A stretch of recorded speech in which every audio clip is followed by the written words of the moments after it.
Wala agad yung prop.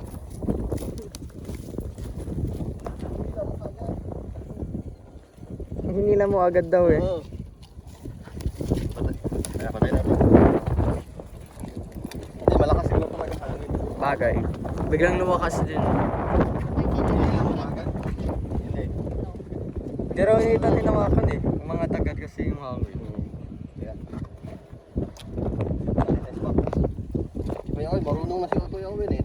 Si Ita naman. Ano Kuya Owen? Yung nangyari kasi ito, tayo malakas yung hangin. Lumakas agad yung hangin. Oo, biglang lumakas yung hangin eh.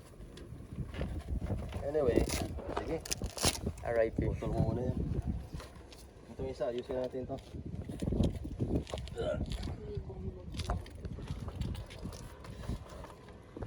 Push mo muna Kuya Owen.